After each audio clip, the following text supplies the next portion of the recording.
All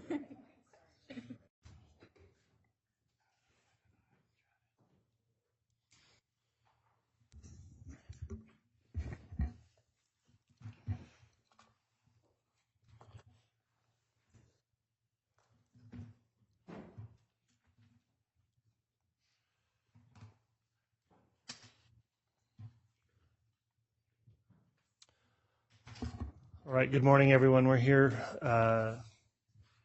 on motion hearings, case CR 2221-1624, State of Idaho versus Lori Daybell. We've got, by my count, 5 motions scheduled to be heard in her cases this morning. Mr. Archibald, Mr. Thomas representing the defendant, states here represented by Rob Wood, Tanya Rawlings, and Rachel Smith. Before we get started, I would note that there is a order governing courtroom conduct that's been issued in this case. I would appreciate everyone in attendance to make sure you comply with that order. In particular, parts 2, C, and D of the order, that any cell phones must be silenced or turned off at all times while in the courtroom, and any recording of either audio or video is prohibited under Part D of Paragraph 2 of that courtroom governing, or the order governing the courtroom conduct. So please comply with that, anyone in the gallery. I'll go ahead and call the first motion we've got pending today then. In this case, there's been a motion that was filed on January 26th, motion to dismiss for lack of speedy trial. Courts reviewed the motion. The state filed a response and objection to the motion. On February 2nd, I've considered the objection as well. On behalf of the defense, who's going to be arguing the motion? I will on this motion, Your Honor. All right, thank you, Mr. Archibald. Who's arguing for the prosecution? I will, Your Honor. All right, Ms. Rawlings, thank you. Mr. Archibald, if you'd like to present argument, you may. Thank you. The timeline of my client's arrest on other charges and on these charges has been set forth in my motion. For the jury trial that's set to begin April 3rd, 2023, my client will have been in jail 1,169 days without a trial. We acknowledge that she was not initially arrested on a murder charge or conspiracy to commit murder, but her bail was in an amount that suggested a multiple homicide case. For a $5 million bail for abandonment of children case suggests that the prosecution and the judge believed this was a murder case. Otherwise, there would not have been a $5 million bail. So I know for calculation purposes for speedy trial, we start from when she was arraigned in court, but I think that under the case law, the court can consider other factors, and that is another factor for the court to consider. And so here we are set for trial, and I believe in the state's response, they acknowledge, yeah, we're over.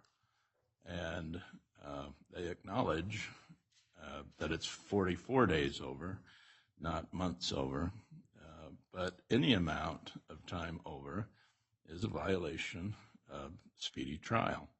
So the Constitution of the United States of America, the Constitution of the state of Idaho, the Idaho legislature, the Idaho Code has told us what speedy trial means. And speedy trial under the statute is 6 months from arraignment, unless the defendant on her own has postponed or caused the delay. So has Lori Daybell done anything to postpone her right to a speedy trial? And the answer is no. This court has repeatedly assured her that it will respect her right to a speedy trial. And I want you to know, Judge, that she appreciates your comments on respecting her rights. She really appreciates that. And so here we are with a trial setting that the defense knows is outside the time of speedy trial. The state knows is outside the time of speedy trial. So what's the remedy? Well, the Idaho legislature said the remedy is the indictment to be dismissed. Under Idaho Code 193501, the court must not think about it, not maybe sort of, kind of, but the court must order the prosecution or indictment to be dismissed if there is not good cause shown. And so what is the good cause? Well, what it's not is court congestion. Under the Idaho Supreme Court confirmed that court congestion is not good cause. In the State v. Clark case that both the state and defense cite, the leading Idaho Supreme Court case on this issue, what did the Idaho Supreme Court say? The last full paragraph of their opinion in State v. Clark, does it suggest that court congestion may substitute as good cause for a delay beyond the 6-month limit, even if the state cannot demonstrate adequate justification for the delay? We strongly disagree. Contrary to the magistrate court's belief in that case, this court, the Idaho Supreme Court, has never stated that criminal defendants do not have a speedy trial right because of court congestion. When examining the reasons for the delay, this court, the Idaho Supreme Court, has consistently maintained that overcrowded courts are to be a neutral factor, which nevertheless should be considered since the ultimate responsibility for such circumstances must rest with the government rather than with the defendant. So that last quote, the speedy trial obligation is on the prosecution, not the judge, not the defendant, not the defense lawyers. The obligation to respect a speedy trial right is on the government, the prosecution. And so if the court says, well, we couldn't set the trial in February because of court congestion in Ada County, that is not on the court, that is not on Ada County, that is not on me, that is on the prosecution. Clearly under Idaho Supreme Court ruling. So that's the only remedy that the Idaho Supreme Court has stated is a dismissal. Now, could the state dismiss and refile? Sure, they can do that unless the court decides that this is a violation of speedy trial. Then I think the dismissal would be with prejudice. But the prosecution always has the right to dismiss and refile a case without prejudice. But if this court determines that this is a violation, then the matter gets dismissed. Similarly, if the appellate court were to review this and say, after a jury trial, and say, yeah, speedy trial was violated, then that dismissal would be with prejudice, not without prejudice. So this is an issue that my client has made clear from her arraignment that she's not waiving speedy trial.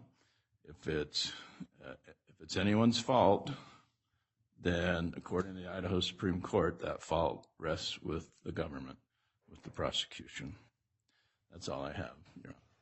All right, thank you for the argument. Mr. Archibald. Ms. Rawlings, state's response. Thank you, Your Honor. May I remain seated? You may. The state will largely rely on the objection that has been filed with this court, but we do have a brief argument. The court has previously found good cause to continue the trial beyond the 6-month statutory guideline. And I think it's important to note that there is a distinction between the statutory right to a speedy trial and the constitutional right to speedy trial. And the defense has relied heavily on the 6-month statutory guideline, but as noted in our response, there is a distinction between a violation of a statutory right versus a constitutional right. As the court has already made this determination that there was good cause to continue the trial beyond the 6-month statutory period, it is incumbent upon the defense to demonstrate that the delay in this case has crossed the threshold from ordinary to a presumptively prejudicial delay. As contained in Note 1 of Doggett versus United States, a delay is not presumptively prejudicial until it approaches 1 year. That is simply not the case here. There was a 44-day delay from the defense team that resulted in vacating the January trial setting. So although defense counsel argues that there is no delay attributable to the defense, we disagree. That delay that resulted in vacating the trial setting for January is attributable to the defendant, not to the state. Factoring in that delay results in a trial date of February 20th. The court's selection of April 3rd, 2023 is 43 days beyond that, nowhere close to approaching 1 year. And because the court has already provided an analysis under Barker v. Wingo in finding good cause, and because there has not been a showing of a presumptively prejudicial delay by the defense, the court should deny the defendant's motion to dismiss.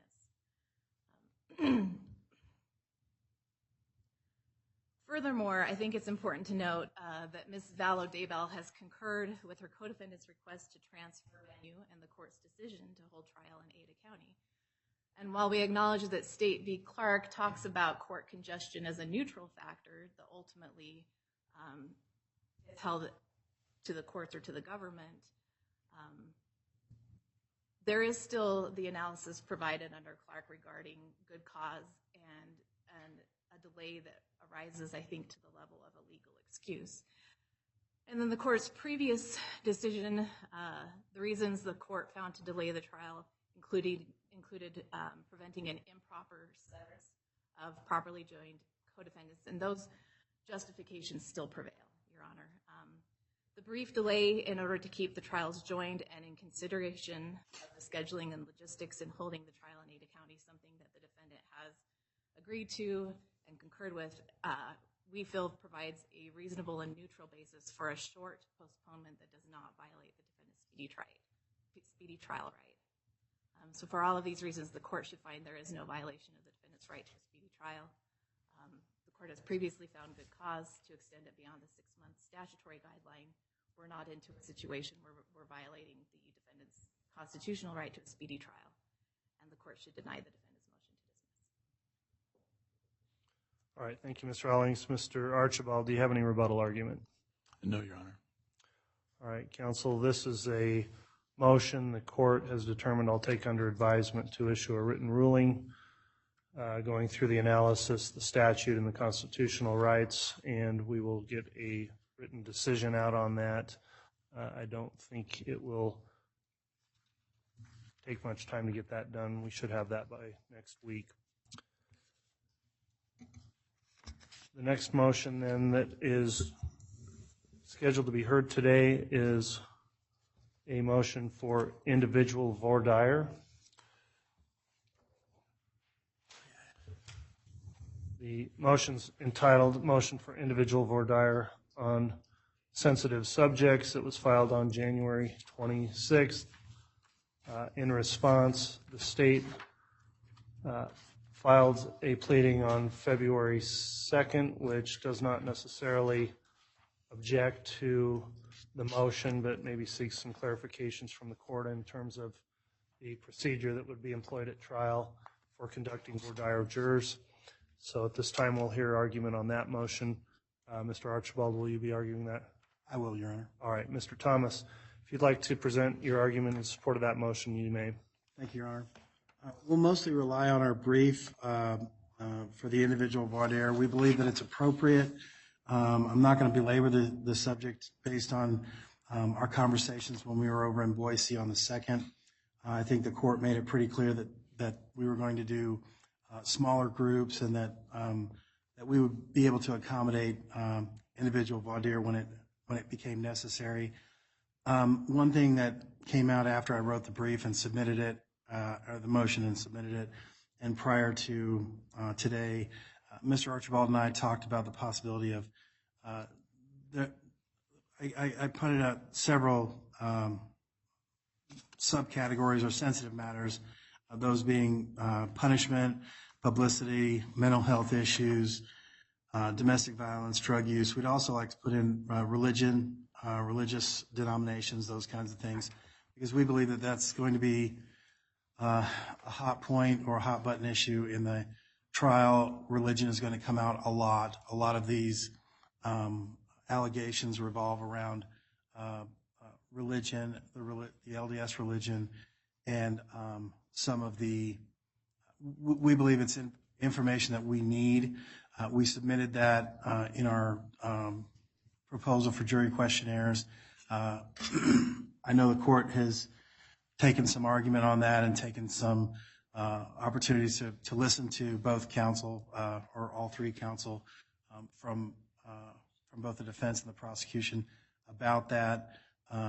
But should it not be put into the jury questionnaires with regards to religion and those kinds of things, we'd ask the court to also consider allowing us to argue individually, ask these jurors individually about some of their religious beliefs and some of their.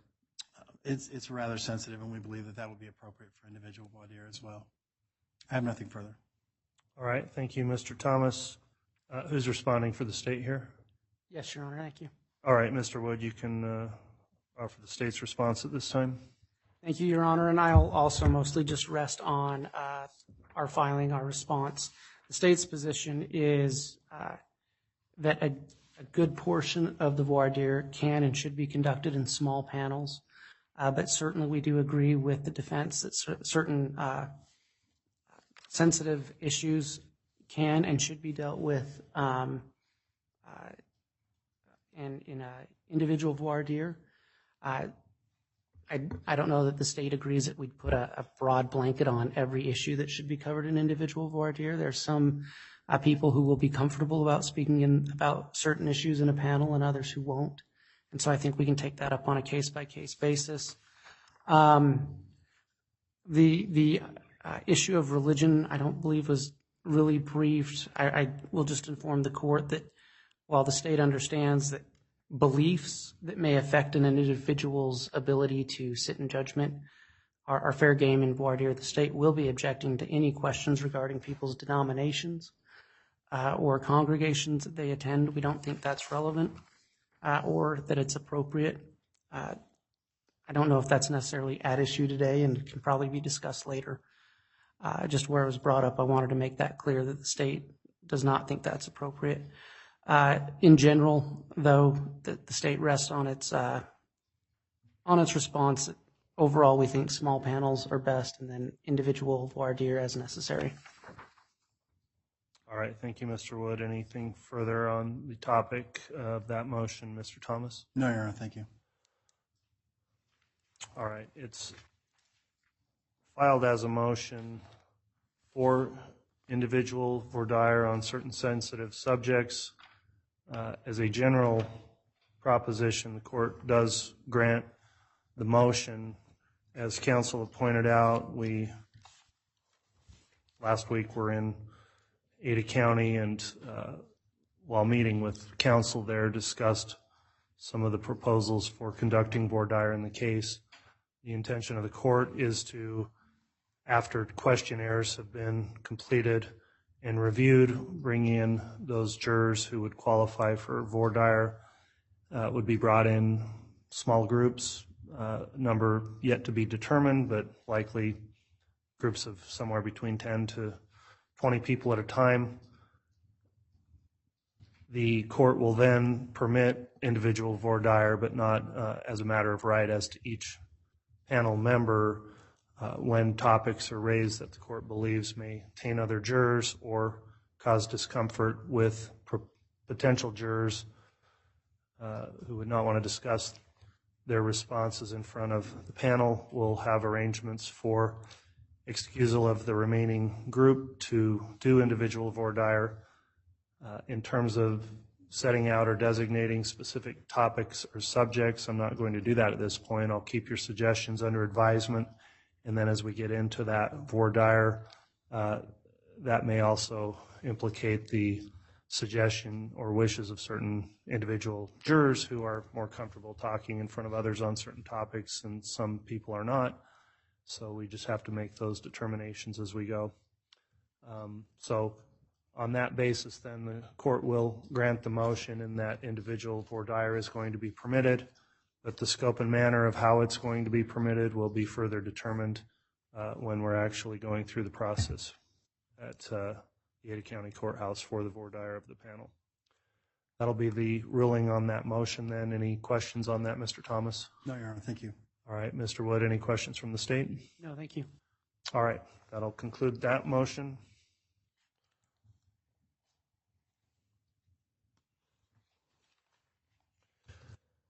Next motion is the motion to disclose penalty phase information. This is a motion brought by the defense, filed January 26th. The pleading is entitled Motion to Disclose Penalty Phase Information. Court's reviewed that motion. And I don't believe there's been a responsive pleading on that by the state. I didn't receive one if it was filed. Okay. Your Honor, I apologize. I will be arguing this, Rachel Smith, for the state. But there was a written one. I will run down to see if it somehow, it's an error on my part. Perhaps it didn't get filed. If not, we certainly will get that in by the end of the day. I'm looking at my draft, but I will certainly run down to see how that happened. Okay. We can still take the matter up on argument then. So Mr. Thomas, you'll be arguing the motion, and Ms. Smith for the state. Mr. Thomas, you can present argument.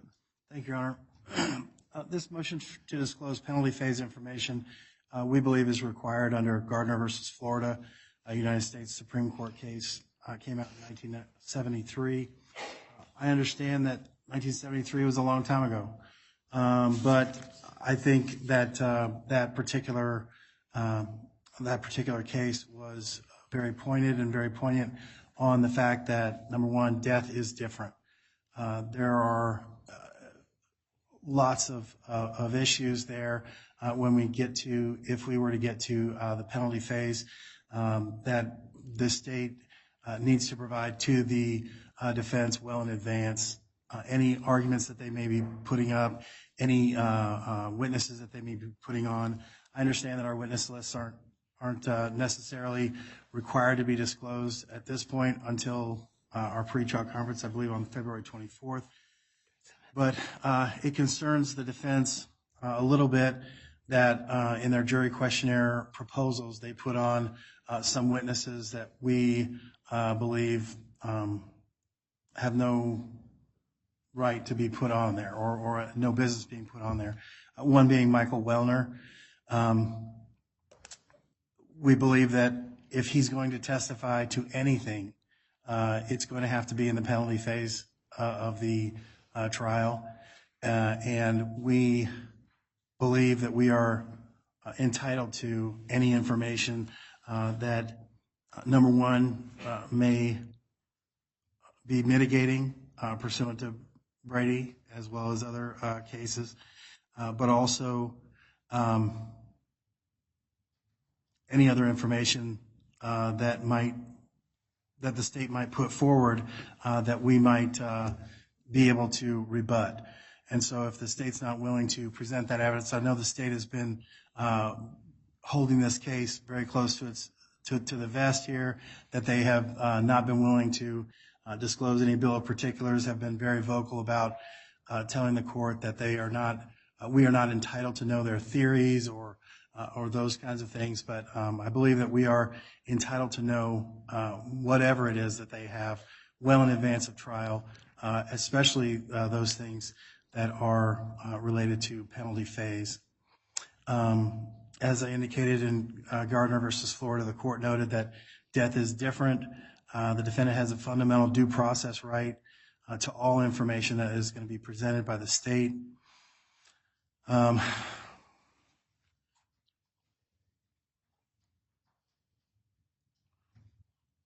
Other than that, we would just ask that the court require the state to disclose any information that they are planning to present at any penalty phase should it come to that.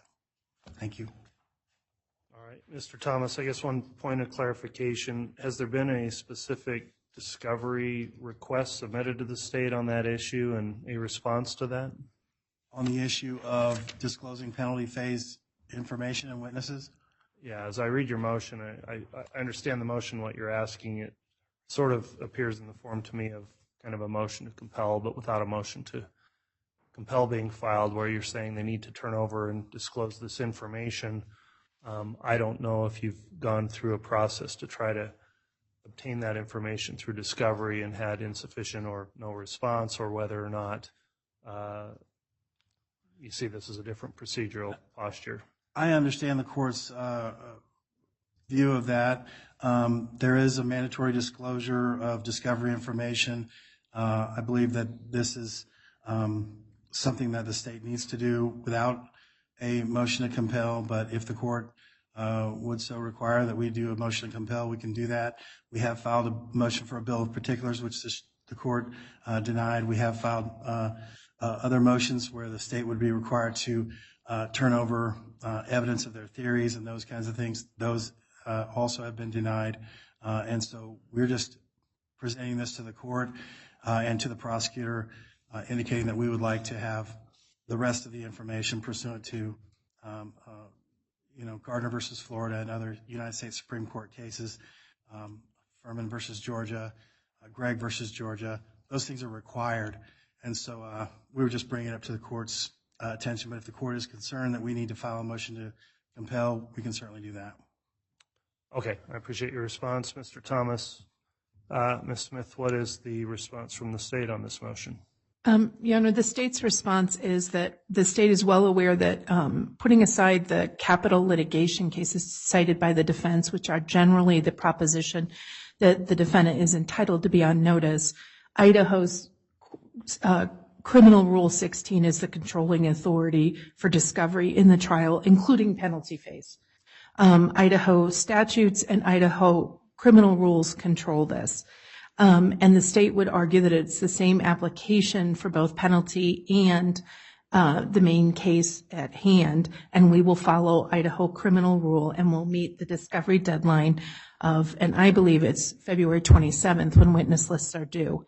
However, the instructions in Idaho criminal jury instructions for capital litigation outline what evidence can be offered, and the instruction the jury receives specifically allows them to consider any evidence offered at the guilt phase of the trial in their assessment of the penalty phase. So the state will supplement and make sure our written response is in the court file, but the defense in the court is on notice that we will rely on any evidence we use in the guilt phase for a penalty phase. 1. 2, that we also will intend to offer any evidence, as we've noticed up in our 404B motion, and then we will supplement before the discovery deadline a specific endorsement list or witness list for penalty phase. I'm not sure Idaho criminal rule requires us to specify, but to circumvent any potential appellate issues, we'll give them a witness list of who we intend to offer beyond guilt phase evidence for penalty phase. But part of our inability to give all of that statement today is we made a specific discovery request to the defense for penalty phase disclosure. We sent letters in December. We filed a motion to compel that will be argued today. In part, we haven't received any of the witnesses other than 2 experts that they intend to offer in mitigation. We may have to just do a big blanket endorsement if we don't receive something before then from them. I was hoping that, I think Ms. Blake and Mr. Wood were hoping we could be a little more narrow in response to what they intend to offer, but we certainly will meet our discovery deadlines. So one, we intend to offer anything in guilt phase and ask the jury to rely on anything they heard in guilt phase in line with the jury instructions. Two, we intend to offer anything that we've previously noticed up under 404B. Three, we will provide a specific witness list for penalty phase by the discovery deadline, and then we will supplement that notice should we receive late disclosure from the defense in that issue. As to Dr. Wellner or any particular witness, I think it's premature to have a conversation on that. Part of it is the state letting the defense know that we have an expert on the issue of hyper-religiosity versus using religion as an excuse or justification. And we have that witness available, and it can be a conversation with the court at the time we believe that door's been opened or whether we believe that situation exists for penalty phase. And so, yes, the state understands and recognizes its obligation under Idaho Rule 16, and we will meet them, and I will provide this in writing if for somehow it's not in the court file. And I understand and respect counsel saying he didn't get it, and the court will make sure you have our written response. Okay. Mr. Thomas, any further argument? Yes, Your Honor. I would object to the state providing the court with any written response after right now. If it's not in the court file, then it should not be considered by the court. For them to say, oh yeah, well, we'll supplement our argument with a written response denies the defendant an opportunity to rebut any of that information, to review any of that information. So I'd ask the court not to review or not to accept any argument if the court doesn't have it in its file. And certainly, since I don't have it in my file, I think we have an issue with that. Your Honor, if I just may, to avoid any confusion, the state will provide a written response to the discovery request, not necessarily argument, in terms of, witness and that sort of thing. I wasn't suggesting we would do written argument. Okay. All right. Well, this particular motion, for me, given the posture of the motion and what's been argued, I don't see it as a motion that's really ripe for a ruling at this time. I think the issue's been squarely put before the parties, which is a requirement of disclosure of this information in an adequate time frame to allow for a response or preparation for it for the trial's penalty phase if we get there. I see this again as kind of getting into the discovery issues of the case, which are governed by Criminal Rule 16.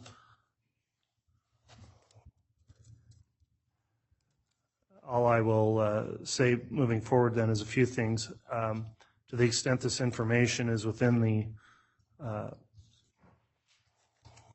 possession of the parties and relevant to these issues raised, it does need to be disclosed as soon as possible since trial is coming up as quickly as it is. I understand we've got a deadline date in the court scheduling order for the pretrial conference, which is on February 27th. However, the court always looks at these things in fairness in terms of getting information so the parties can adequately have time to prepare for trial. It sounds like there's additional disclosures that are coming. We're not yet to the deadline. In terms of the specific request as it relates to Wellner, I do agree with Ms. Smith that that's premature for the court to consider at this point and make any ruling or not. That would essentially be kind of a motion in limine ruling if I were to do that. So I will have the matter under advisement that Mr. Thomas, if you think you're running into a time crunch and the responses you get are inadequate, you're free to bring the motion another time, and I'd probably be able to hear that on an expedited basis. And the same would apply with the state with it'll be heard later here, but the argument that there's a pending motion to compel there or haven't been adequate disclosures at this time also. The court will consider these ongoing discovery disputes, if they are disputes, at issue, and without making a specific ruling, just allow the parties to come back if you want to narrow down the scope of what exactly you think they have that hasn't been provided. I'll make rulings at that point and try to get those done so that the parties can adequately prepare those issues for trial. So the issue is under advisement and subject to further proceedings based on the parties moving forward. I would just ask you, of course, to cooperate as much as possible to exchange the information to avoid having additional hearings if possible, and we'll resolve those with a follow-up hearing if necessary. So that'll be the determination on that motion. I know maybe that was a little confusing, Mr. Thomas, but do you have any questions about the ruling or how I intend to move forward on that? No, I'm good. Okay, thank you. Ms. Smith, any questions? No, Your Honor. Okay.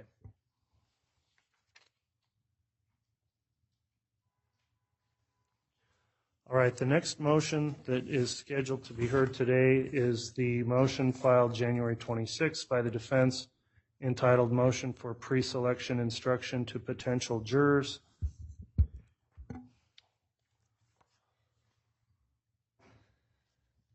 The state filed a response on February 2nd. Who's going to be arguing that motion?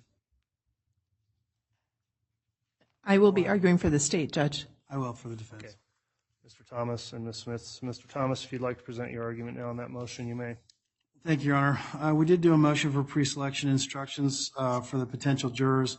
We tried to just make it pretty brief and user-friendly. When the state responded, I really don't take much issue with what they said in their response, other than in paragraph 3 on page 1, they said that the language tendered by the defendant misstates the law in Idaho and fails to adequately outline the process. Jurors will have to follow the matter. I know when people say, hey, you got a bad haircut, no offense. Well, when they say no offense, and it doesn't really mean anything. So I'm just offended that they think that I'm writing things that are misstating the law and not outlining the process to the jurors. I believe that our response is, or our request for a jury instruction is user-friendly, is easy to hear, and I believe that theirs is very rote and very cumbersome. A lot of things to go through there. I'm not sure that we need all that. And also they, in there, if there is any instruction, if the court does go with their version, which I'm fine with, other than the fact that when they say that Mr. and Ms. Daybell have been charged with murder and or conspiracy to commit murder, Ms. Daybell has also been charged with conspiracy to commit murder and grand theft. And I think that that is the charge, and we've argued about that. And I think that if that is something that that is going to be put in there, I think that it needs to be accurately reflected, unlike what the state has put in theirs. But other than that, I have no other argument. All right, thank you, Mr. Thomas. Ms. Smith? Your Honor, the state agrees with the defense that in order to speed up jury selection, some guidance given to them before the voir dire process on the issue, specifically the process that the jury must follow in this case, will help both parties in the court during voir dire. When people are questions about their opinion of possible punishment for murder and or murder of children, having them a framework helps people really think about their potential prejudice, their potential bias for both sides. And so I agree, the state agrees with the defense that some instruction must be given. The state really looked at Idaho instructions, having recognized that those have been accepted and upheld by the higher courts in Idaho, believe that in any instruction the court would give in this situation, because none currently exists in the Idaho pattern instructions that adequately cover the concerns of both parties. So to that extent, I agree with the defense that the court is going to have to come up with an instruction that addresses our concerns that is not yet adequately covered by existing pattern instructions. So the cleanest thing to do is to look at the existing instructions and build from there. Our concerns with the language tendered by the defense is, one, it didn't adequately cover multiple defendants. It didn't adequately cover multiple charges. It did not reflect that the process the jurors must follow in large respect. It didn't reflect the full range of punishment that will be available on this case, which candidly, leaving out the possibility that a life sentence, that the individual could receive a range of, 10 to life, should there not be an aggravating circumstance found, is something that I think jurors would want to the defense would want to question about. That absolutely should be part of this process. It fails to adequately mirror the actual instructions that are already on the table. And so the state put together one. We did not remove completely the language we proposed to be struck because we wanted everybody to be aware of what was there and what we were suggesting should be removed. And so we are asking you to do what the defense is asking you to do, but to use an instruction that is based on existing instructions, and specifically Idaho Criminal Jury Instruction 202, 001, the voir dire instruction, 108, 1702, 1703, and 1704. Thank you. All right, thank you, Ms. Smith. Any further argument on that issue, Mr. Thomas? No, Your Honor. All right, the court has before it then the motion for pre-selection instructions. The court will grant the motion in that I do determine that it's necessary to provide certain pre-selection instructions to potential jurors in terms of what exactly or precisely will the instructions be. That's something the court's working on with the input of counsel, including these pleadings and filings. The court will come up with a proposed instruction, and in further proceedings, the parties will be permitted an opportunity to review those instructions before they're given to the jurors, and I would call on the record for hearing any objections or proposed amendments to those instructions. So the motion's granted in the limited extent of the request is granted that the instruction will be given. The instruction, however, specifically what would be the instructions is to be further determined at a subsequent hearings before we get started with the impaneling of the jury. Any questions on that ruling? Or? No, Your Honor. All right, Ms. Smith, any questions? No, Judge. Okay, thanks for your argument on that. The next matter we would call then is the state's motion to compel. This is a motion filed by the state on January 25th requesting certain discovery be compelled. There's been a response to the request for discovery, which was attached, filed by the defense on January 30th. So I don't know if that narrowed the scope of what the state still requests or resolved it, but at this point, who's going to be offering argument for the state on this matter?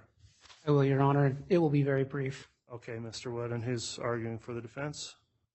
I will, Your Honor. Okay, thank you, Mr. Archibald. Mr. Wood, if you could present argument this time in support of the state's motion to compel. Thank you. And Your Honor, as you have correctly stated, the state did file a motion to compel on January 25th, and the defense did respond with discovery disclosure. The only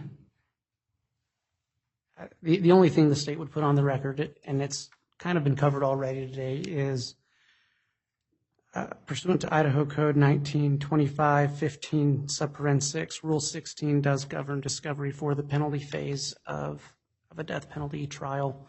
And what the state doesn't have yet, and I think this, and certainly the defense still has time to provide this, so is just we are concerned there's no witnesses in mitigation other than their experts. The state does expect that by the witness cutoff date that any other witnesses to be used in mitigation would be provided. Having said that, Your Honor, the defense did provide their discovery request, and we're grateful for that. All right, thank you, Mr. Wood. Mr. Archibald?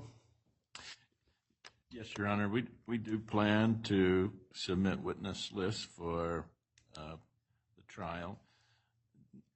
The guilt phase, we have put the state on notice. We do not intend to call our expert witnesses, and many of our fact witnesses for the guilt phase are the same as the state's.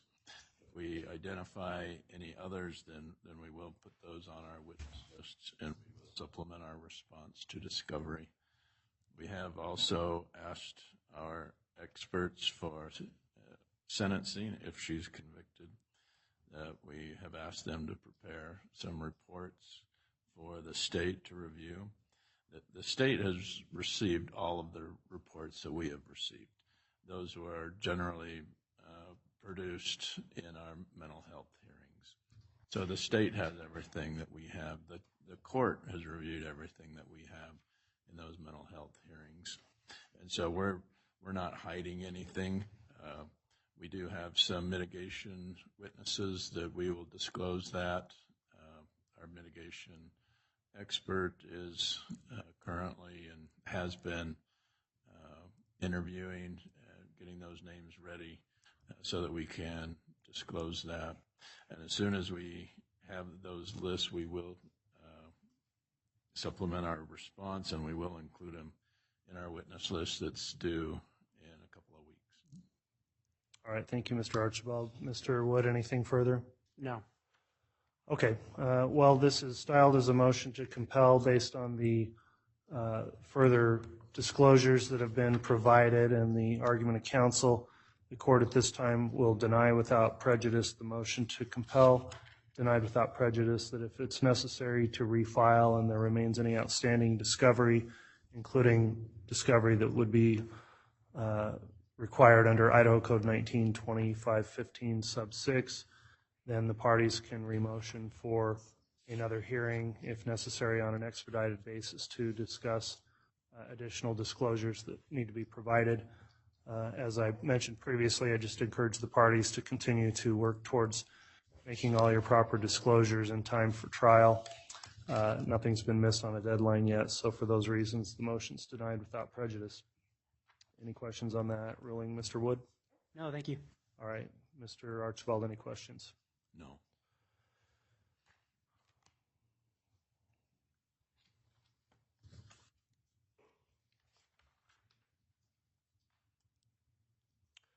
All right, at this time, that concludes the motions that were filed in this case 1624.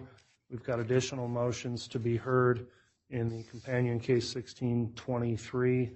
We will take a recess at this point mid-morning to prepare for those upcoming motions briefly, probably about 15 minutes, and then we'll come back on the record with the additional motions scheduled in Mr. Daybell's cases. Mr. Archibald. Yes, I noticed that Chad Daybell wasn't here during the arguing our motions. My client would like to be here while Mr. Pryor argues his motions. Since these cases are joined, my client is interested in the arguments regarding the severance, and so we would ask that she be allowed to remain here. All right. Any response to the request from the state? We don't, excuse me, we don't have an objection to that. Okay. The court does find, since the matters are joined for trial and a lot of these issues are intertwined between the cases, it is appropriate to allow the defendant, Ms. Fallow, to continue to remain in the courtroom to attend the further proceedings in this matter. So she'll be permitted to stay and observe those next hearings. Okay, we'll take our mid-morning break and then we'll reconvene.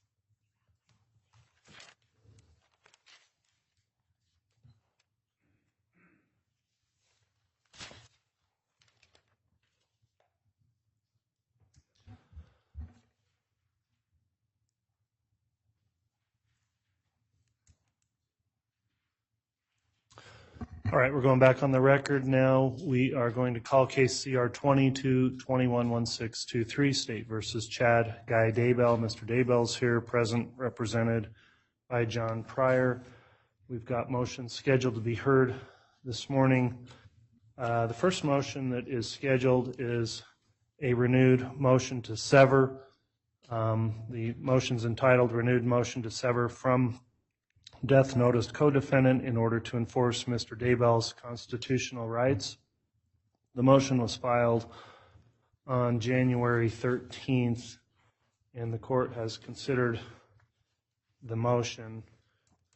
Subsequent to filing that motion, the state filed a response entitled Objection to Defendant's Renewed Motion for Severance and Motion to Deny Without Hearing.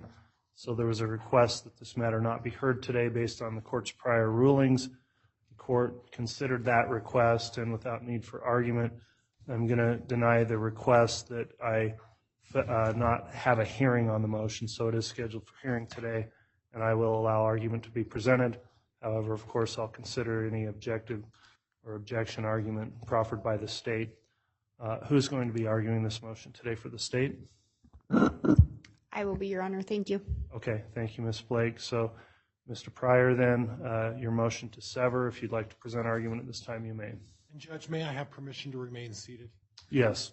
Thank you, Your Honor. Judge, the motion for severance is based on what had previously been argued, and to some extent the state is correct. I did fashion this in a renewed motion to sever. But also in part, Judge, it was based on the last hearing in which I was here on a motion to continue, and this court had identified, and Judge, I'm not going to put words in your mouth or how you phrased it, and if I phrase it or the state feels I did, by all means, I'm welcome for the correction. But the gist of it, Judge, was simply this, is that you were conducting a balancing test between Ms. Daybell's right to a speedy trial against Mr. Daybell's right to be able to provide a sufficient defense based on the evidence that is still unavailable to the defense. And the court had referenced the fact that there was no motion to sever. I had anticipated that before I came to trial or for the last hearing, and just before that time, Judge, I filed the motion to sever just so that if the issue came up, I'd be able to tell the court, yes, I contemplated that, quite frankly, the court needs to consider whether there needs to be a severance or not. My concern is this, Judge, is that given the state of affairs, we have a discovery problem, and the court touched on that a little bit about the DNA evidence. I would report to the court, without disclosing specifics, that the prosecutor and I have agreed that at least the DNA evidence could be submitted to another institution to be tested, and that's going to take at least 3 weeks, maybe more. Your Honor, the state is going to object at this point to hearing this, and this was part of why we'd requested that it be denied without hearing. The renewed motion to sever, the briefing contained in it, has no information that's being provided today. The state was not adequately put on notice that this was the basis for the motion to sever. In addition, Mr. Pryor's filed a motion to dismiss that he's properly noticed up for hearing at a later date that essentially is covering the same information that he's starting to get into today. So we would request, again, that the court deny the motion to sever based on the filing, and that if Mr. Pryor is going to be arguing a motion to sever for other reasons, that he properly put the state on notice with regard to that. I think the state was accommodating last time that we were here on the motion to continue, where information was presented that was not in the filing. And in order for the state to properly respond and confer with the right witnesses and the right documents, especially with regard to discovery, the state doesn't always have all that information off the top of our heads. But if we're allowed to look at our records and confer with the appropriate witnesses, we can properly present argument and the representations to the court. So we would request that the court simply maybe not even deny this, but just continue it out if it's going to be argued on a basis different than what was in the renewed motion to sever. And Judge, in response, what I would say is that the court put the prosecuting attorney on notice last time when the court, on a motion to continue, actually conducted the analysis that was necessary. I will afford the state, if they want additional time, Judge, I'd be glad to continue the severance motion till the 23rd if they're willing to waive the necessary time because the 14 days is today. So if they're allowing me to have that motion to sever heard on the 23rd, I'd be glad to accommodate that with the understanding, Judge, that I'll file an amended motion that includes all of the discovery issues, the significant discovery issues that I've encountered, as well as the other things that have been filed, not only ex parte, Judge, but under seal and other matters, and incorporate all of those arguments that apply in this case to support my motion to sever. So I'll be glad to stipulate to the 23rd, if the state is agreeable at this point, to allow me by week's end to file an amended motion, or I prefer Monday to file an amended motion to address all of the other issues that can be included in the motion to sever to support that motion. I'll be happy to do that, Judge. Okay. I've considered the arguments there. The court has to consider a couple of things. First, judicial efficiency and economy in using time we've got set aside for hearings. Second, the proximity of the approaching trial, which is of a concern. It appears to me that under any circumstance, the issue is probably needs more time to flesh out in terms of the relation to the discovery issues that I did mention the last time. So while I would permit argument on it today, if the parties believe that the matter can be more fully argued with additional answers to that evidentiary question and allowing the state time to respond. There's been a suggestion to set this to the 23rd when we have more motions scheduled, and I'm fine to do that. In terms of the timing for that, it would require shortened time frames for filing and response because that's 2 weeks from today. Ms. Blake, does the state have any issue with shortened time frames for filings and response? And we could set out a schedule for those time frames today if we move the hearing to the 23rd. No, Your Honor, I think that is an appropriate suggestion, and I think in light of the court's comments with regard to judicial efficiency and economy, I think that would actually be beneficial as well, because I believe we could start argument today potentially, but we'd just be carrying it over to the 23rd or most likely have another hearing related to this. And I think the motion to dismiss is related to a lot of these arguments as well that appear to be Mr. Pryor is kind of starting to get into. So I think having those heard in conjunction would be appropriate. Okay. Based on that, then, we'll continue a hearing on the motion to sever. I'll allow additional filings from both parties here. Mr. Pryor, you've indicated you think you might need till Monday the 13th. Is that adequate time for you to supplement? Should be, your filing? Judge. Okay. I'll require you to file any supplemental filings that relate to your motion to sever by the end of, well, no later. We can file at any time now with the filing system, so they need to be filed sometime on the 13th. And then if the state's going to file a response, there's a judicial holiday on Monday the 20th, so doesn't give you a whole lot of advance notice, but I'm thinking maybe the 21st. It's either the 17th or the 21st for a state's response. Is the 21st going to be acceptable? Judge, can I have till the 22nd to file a reply then to the state's response? Yeah, that Monday holiday kind of. Your Honor, the state we wouldn't have an objection to that because we recognize Mr. Pryor would be getting our response pretty close to the time of the hearing. So if he needed to file a reply, I think that would be appropriate for him to have till the 22nd to do that. Okay, that's fine. We can do that then, and any reply just by the 22nd. So, Mr. Pryor, your supplement, February 13th. The state's response is due February 21st, Tuesday, and then any reply briefing Wednesday the 22nd, the hearing to be held on the 23rd. I won't give you a specific time, but we'll fit it into the schedule of other matters we've got set for hearing that day. So that will conclude what we're doing today on the motion to sever.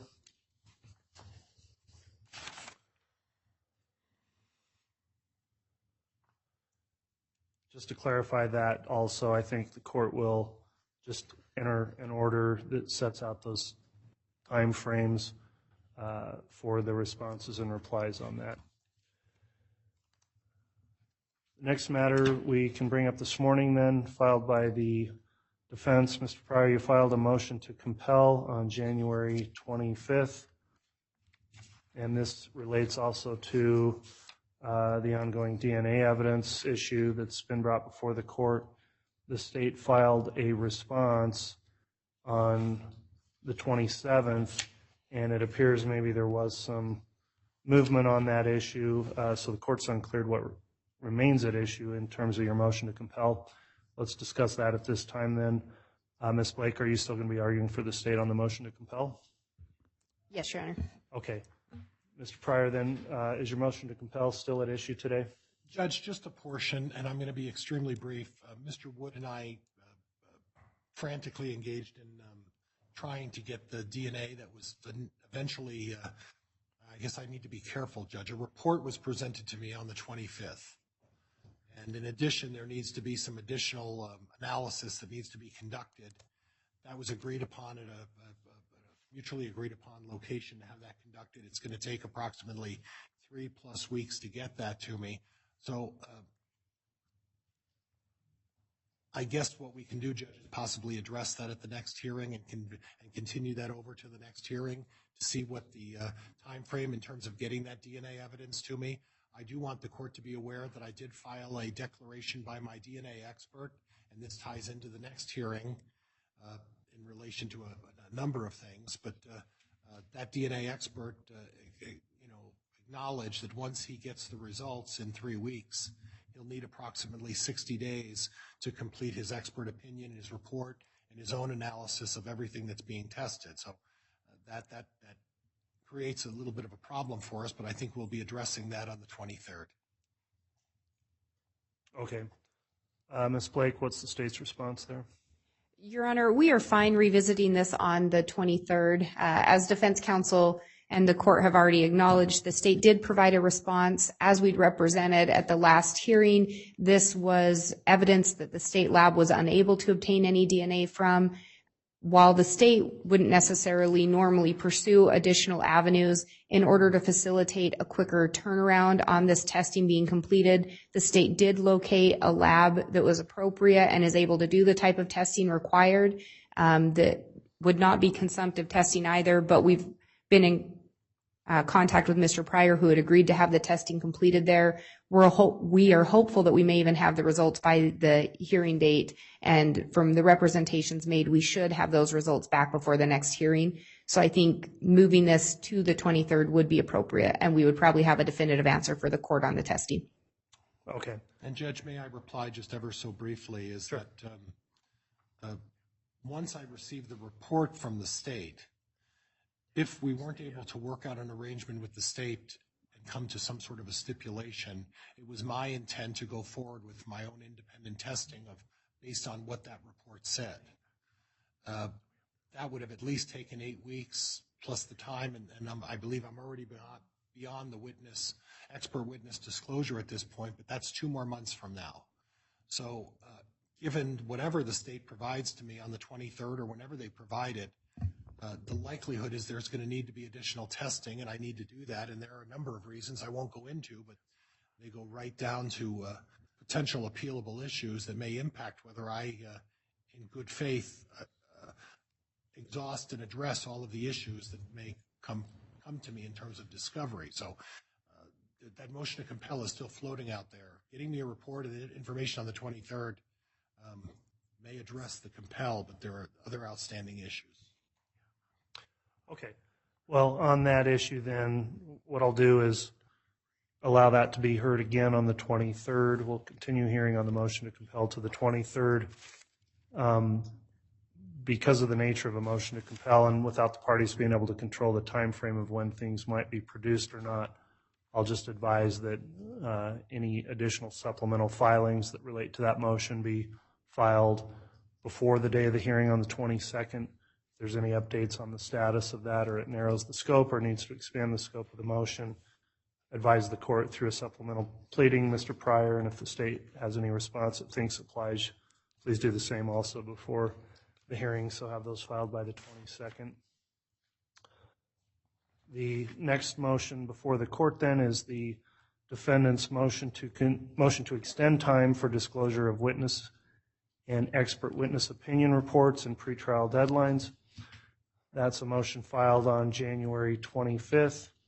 The state did file a response somewhat concurring with the request, and the response was filed on February 2nd. So given the status of the proceedings, Mr. Pryor, if you'll present argument on that motion to discuss how you want to modify the scheduling deadlines. And Judge, and the concern is simply this, is that I would, and again, I'm not going to go into specifics, but the concern is that from December 25th to the present time, I count 5 additional supplements of discovery. Some of those were based on motions to compel that I had filed. Some of those involved information that, in my mind, is not only relevant but crucial for my review. I need additional time, and I need obviously additional time from my DNA expert. The deadline to provide the expert opinion, I think, is long past at this point. He's been disclosed. All of my experts have been disclosed to the state. What has not been disclosed at this point are 3 of the expert opinions. They have one of them. They've been provided one of them, and I believe, Counsel, it was a couple of weeks ago that you got that disclosure of my one expert. But I am still waiting on expert opinions from my forensic investigator, my GPS expert, and my DNA expert. And those are the 3 expert opinions. Now, I've also provided the state a list of my witnesses, the lay witnesses that I intend to call, and they have had that for several weeks as well. And I gave the courtesy of providing that to Mr. Posick, or Mr. Archibald and Mr. Thomas as well. So it's not my lay witnesses. At this point, I seem to be okay, but I do need additional time. And the reason I need additional time, Judge, is this, is that on a motion to compel, I was provided a response from the state, and part of that information they provided me was GPS evidence. But the GPS evidence that they provided me was not entirely responsive, and it needed a follow-up from the state, and quite frankly, the state got back and gave me the additional evidence beyond that. But that GPS evidence was significant in terms of 500,000 bits of information on there, and it has taken a significant amount of time for my expert to evaluate that and to issue a report. And at this point, I don't expect to get that report for probably another week because it was a substantial amount of information. Now, this is information, and I'm not blaming the state. But this is information that has been in the possession of the FBI since before this case even started. And they have had this information, and I have not been provided it. And then suddenly on the eve of trial, less than 60 days plus, on the eve of less than 60 days, I'm given all of this information, and I'm to prepare a report in a case that involves the state potentially seeking the death of my client. I think that's blatantly unfair, and I need additional time. If the court's not going to sever, I can't have a GPS report in time to do that. In terms of the DNA, I think that's self-explanatory. I don't know how I provide an expert opinion on something that I don't have the results from at this point. And the state did provide me what I would describe as a Faro scanner, and that was approximately 12 days ago. And that information is pertinent to my forensic investigator who's looking at that information. Initially, there was a problem in accessing that information. I sent a letter to the state. I think that has been resolved today, and I think I'm going to be okay. But again, I'm going to need to present that to my forensic investigator, have them evaluate it, and they still have to get a report. Now, obviously, I don't expect that to happen for a significant amount of time, but at the very least, I need additional time for those 3 experts, and there's no way, I don't even have the information on 2 of them to adequately prepare that. I don't have the information. And then as recently as Thursday, Judge, Thursday at the meeting that we had in Ada County with all of the parties, and this is, again, not the fault of the prosecuting attorney. It may be the law enforcement problem. It may be a law enforcement problem, but it's not the fault of the prosecutor, to my knowledge. I was handed 1,100 pages of additional documentation that lay out potentially further lay witnesses that I may need to call in regards to this. I will let the court know at the present time that 1,100 pages of documents that I was provided on Thursday, I have not gone through it all, and I have not had the time to go through it all. And even if I worked on it 24/7, Judge, in the next 3 or 4 days, I won't get through it all. Mr. Daybell has not seen it. He's going to get that shortly. But again, this Thursday delivery of this information, and this information, again, has been in the hands of law enforcement for 2.5 years. And I just got handed this information, 1,100 pages. Now, Mr. Thomas and Mr. Archibald are not making an issue of it, and maybe they will. I don't know. I'm going to make an issue of it, and I'm I should not have to hurry my case up because, for whatever reason, law enforcement officials don't find it necessary to coordinate their activities with the prosecuting attorney's office. That's not my problem. That's their problem. And at this point, Judge, I need an extension of all of these because until I get through the 1,100 pages of documentation that they provided me Thursday afternoon, I can't be prepared for this case, and I won't be. And I'm hoping by the 23rd I'll have a ability to review that and decide whether there's additional witnesses that I need to call, whether there's additional investigation. I don't know the contents of all of that stuff, and I just started, and it's going to take me some time. And quite frankly, Judge, extending my deadlines on this, at this point I ought to be working on subpoenas, trial prep, witness prep, expert opinion prep, and preparing for a trial that's supposed to happen in less than 2 months. And instead what I'm doing is still going through discovery that's been in possession of at least a law enforcement agency for 2.5 years, and I suddenly get it. And say, it's okay, Mr. Pryor, it's only death that they're seeking on Mr. Daybell, and only death that they're seeking on Ms. Vallow Daybell. But you better hurry up and get ready for this because we're ready to go to trial. Well, if the court is going to insist on me going to trial, I'll need some additional time. All right, response from the state, Ms. Blake. Thank you, Your Honor. I think we got into some additional argument there, but with regard to a request for an extension of time to comply with the discovery deadline, the state would not have an objection. As we indicated in our written response, we would be recommending maybe a 2-week extension. That would still give the state time to receive the discovery in advance of trial. If the court were to consider something different, we're simply requesting that we receive that discovery in advance of trial in case the state needs to do any follow-up.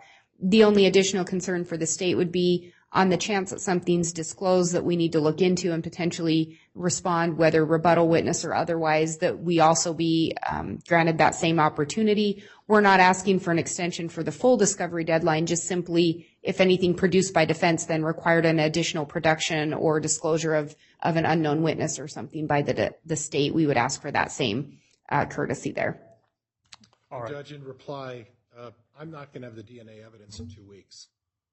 I'm not going to have the information from the state, and I don't know what else they have planned in terms of what they're going to be providing me at the last minute in this case and what else is going to be dropped on me in the next 7 to 10, 14 days.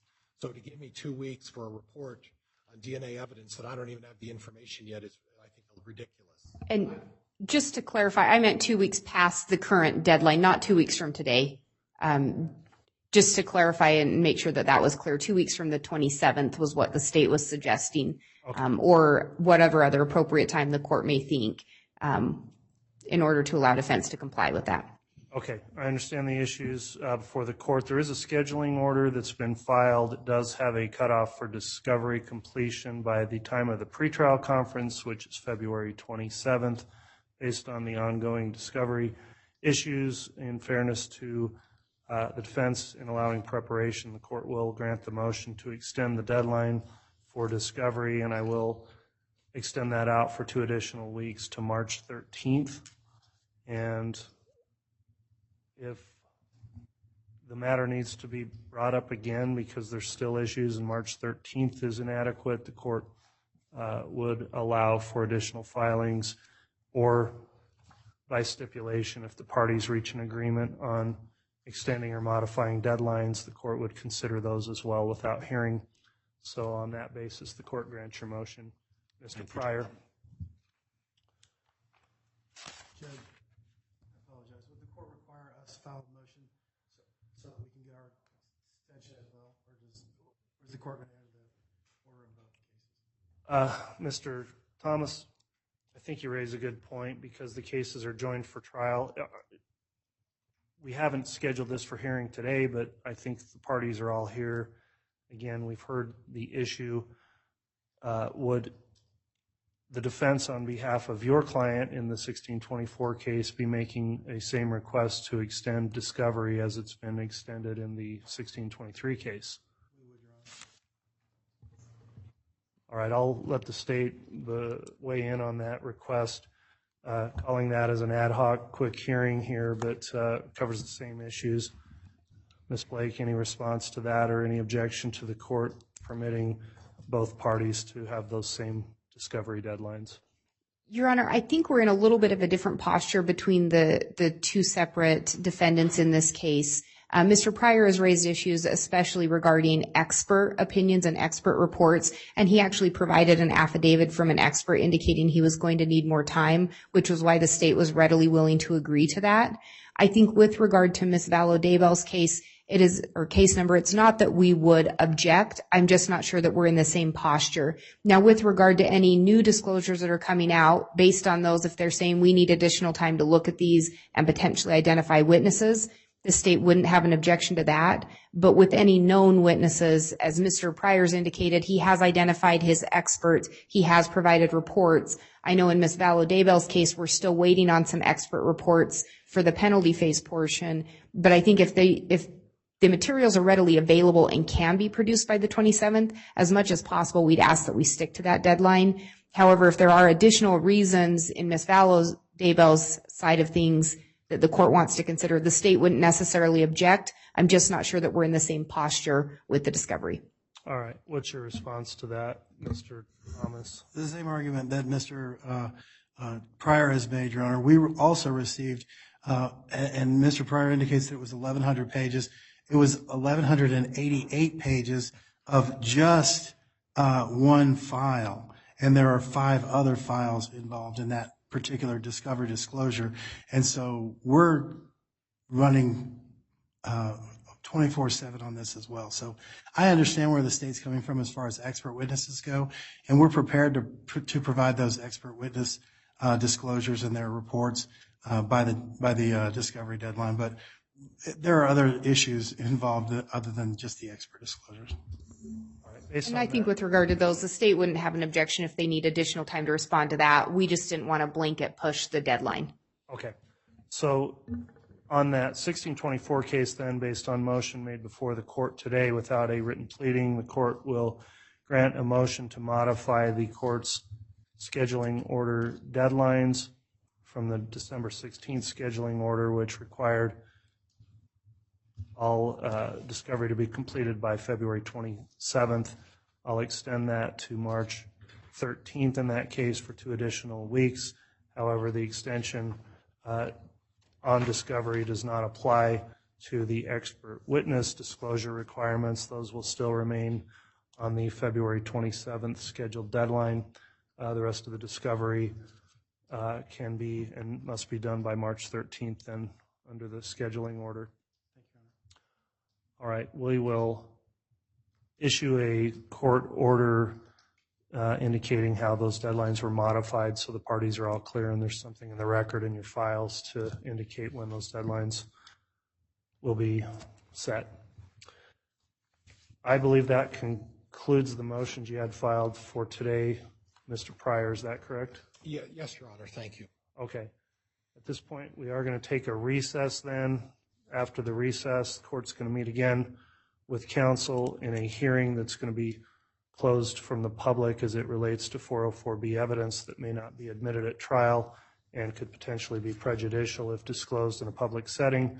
So for reasons the court's determined under Court Administrative Rule 34, that section of these proceedings today will be closed.